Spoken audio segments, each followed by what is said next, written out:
off, thank you guys for being here, all of our industry partners. Thanks for choosing this room. I know you had an opportunity to go learn about cybersecurity or environmental or all that, but you chose FRC Southeast, so thank you. Captain Dieguez, Captain Adams, your whole team, thank you guys for giving FRC Southeast the opportunity to present at this event. Special thanks to Mr. Ryan Howard in the back orchestrating all this, and the folks at UNF. Everything is running very smooth and well, so we appreciate that.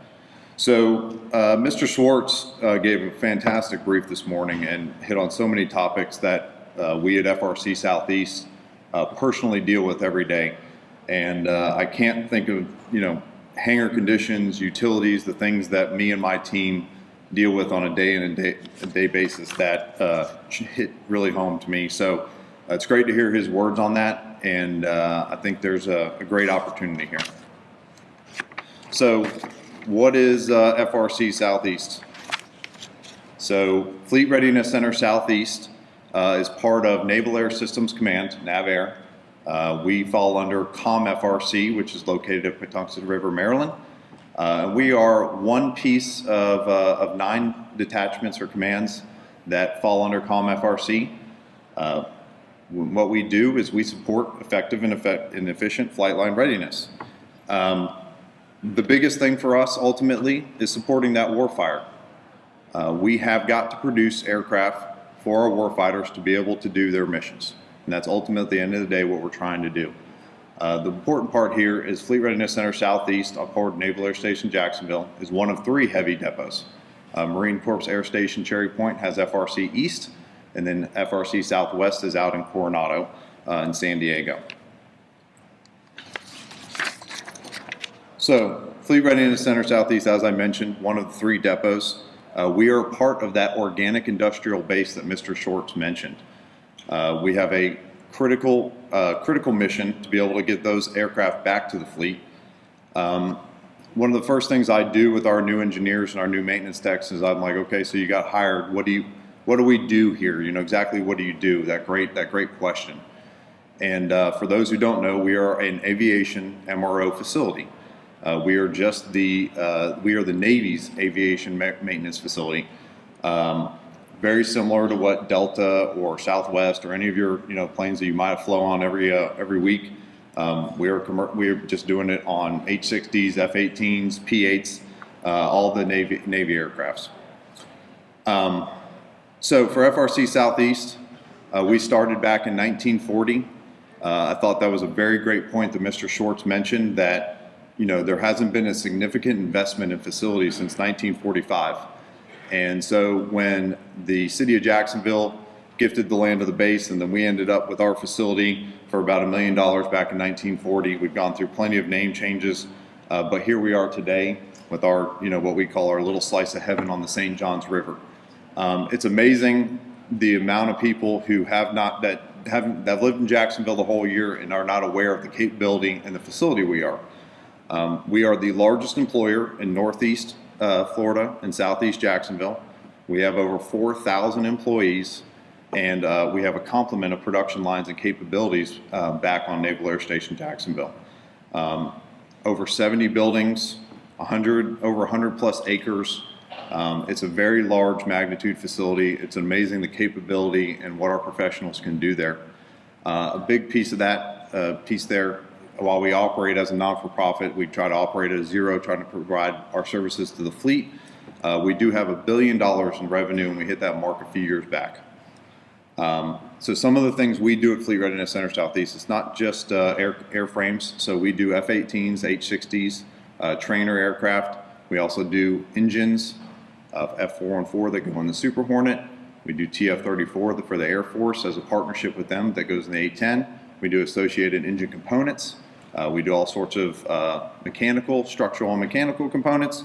We do avionics. We just had a recent MILCON P672 completed. Thank you, NAVFAC, for that. But just like anything, those platforms, they start to go away. F-18 legacies are starting to downsize and sundown, and the Navy is acquiring new weapon systems. In order for us to get ready for that new weapon system, the 1940 buildings, they're not going to cut it anymore. So we're trying to actively shorten that gap and try to figure that out. And and fix that issue. So, like any good business or command, we have a mission and vision, as I mentioned. The biggest thing on this slide for me is that, we are the provider of unparalleled maintenance solutions. I mentioned for production lines, all the ones that we do, the actual work we do. But we also have a huge complement of engineering and logistician services that we provide. So, in addition to our shops and our hangars, we have huge need for office space and labs for our FST teams. But like I said, our buildings are 80 years old, and we want to be the FRC of the future. I think I saw that Mr. Schwartz mentioned about being the employer of choice. So we want to be the provider of choice for the Navy. That is our goal. We want them to want to come to us, not Congress or someone to mandate them to come to us. We want them to want to come to our facility. But we also want our employees, we want to be the employer of choice. In Jacksonville, we have a good aviation repair market. There's a Cecil Field building up, and we have competitors out there that our folks, that our employees have an opportunity to go work at. So we are striving to, make our facility, like I said, we're trying to be the employer of choice. So part of our strategic objectives, with the team, product delivery, resources, and obviously fiscal stewardship. Resources is where my team comes in. We talk about this all the time. When you drive your car in to on an old bumpy road and park in an old terrible parking lot and then go into a building with leaky roofs, I don't know if you're really going to, that doesn't match the product that we're putting out, the world-class product that we're putting out to our customers. So our leadership team, we're going after that, and we're trying to figure out how can we make our facilities and make that match of the work that we are doing. So we're controlling what we can do. My team right here we actively have it's about 10 MILCONs at roughly a total of $450 million. We also have our SRM budget, Sustainment, Restoration, and Modernization. That's the money we reinvest in ourselves every year to keep our roofs from leaking, keep HVAC systems up to date, and we also do a renovation project with that. And then we also have the ability within our budget to build smaller buildings. There are thresholds with MILCON, but we do have the ability and flexibility to do a little bit of buildings like ourselves. So we haven't just been standing still. That's the point of this, is we are trying to actively do this on our own with our budgets without, bankrolling our customers, which is ultimately the fleet. The one thing I'll point out on this slide too is that beautiful hangar in the middle there. That is Hangar 101. I'd call that our cornerstone hangar of our facility if you've never seen it. It's a beautiful building, and we just invested over $50 million into that hangar with some partners over at Haskell that won that project, and they did a wonderful job. But that's just to give you an idea of the things that we're doing. We're not just standing still. We're actively investing in ourselves, and we're trying to improve. But what we're finding is, just like that, 80 years buildings, it's gone through F-14, some of these old platforms. What we're finding is that our investment that we're allotted is not enough. We don't have enough SRM funding to go and renovate every facility. We can't just build these little buildings here and there for the magnitude of what we need. So what we've been, with ComFRC's direction, what we've been going after is a show of hands. Anybody know what PSYOP is? Woo! What about FIOP? All right, we got about half of them. Cool, thank you. So that's what was that? What is it? What is it? Yeah. Great question. Did you guys pay him? Did you pay him? So FIOP, Fleet Readiness Center Infrastructure Optimization Plan. So the organic industrial base that we're a part of, Congress has noted that you're exactly right. We need to improve. So PSYOP is going on, and the shipyards are getting their revitalization. So the aviation depots are going through the same thing. And so the FRC, the FIOP that we've got going on, we're a few years into it now.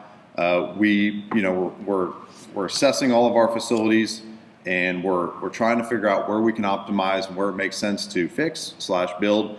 But it's not just your same old, like, let's just do your projects. I mean, we know that we have to optimize. We cannot just have our facilities be the same old facilities they are. They have to be optimized for the production processes we do, some of the complicated ones. And then as we get later in the program, we're going to start implementing, and that's where these projects and folks and things are really going to come into play. So give you a little bit of the timeline, what we've done our baseline assessments. We've had folks digging through manholes. We've also included equipment in that. So we've already seen funding come in for out of the program for that. And we're already executing to offset that. And then the facilities is the big thing. So right now we're going through our big enterprise master plan. So we've got an A&E firm on contract that is going through to all the depots to make sure we optimize amongst all of them. And they're going to develop an enterprise master plan that will then develop into our ultimate complement of projects in the program. So, so FIOP, just to reiterate, you know, everybody knows about SIOP. FIOP is the next thing coming. There's a significant opportunity with it, and we hope that you guys are around to help us execute that. So, as I mentioned, I'm really looking forward to seeing, you know, some of these faces at our facility. It's amazing. Like I said, I love when I get to walk people through FRC Southeast, because like I said, I've countless people I bring in that, man, I've lived in Jacksonville my whole life and I never knew this was here. And it's amazing what you guys can do, and the highly skilled artisans and craftsmen that we have in our shops, it is amazing what they can do. So I'm looking forward to, you know, having you guys help us shape our command of the future. With all these issues that we have, these old buildings, these leaky roofs, and then the FIOP program that's coming, the thing I see for our industry partners is there's a significant opportunity. You know, our buildings and our facilities have really lasted this last 100 years. It's going to last about that. And then we're ready to do that significant investment again. And so for those of you guys out there, I really see the opportunity. This is a great opportunity to help, one, your organic industrial base, your Navy, the fleet, to be able to, you know, support our warfighters. So please, you know, take an opportunity, come be a part of making our future for the next 100 years. Thank you.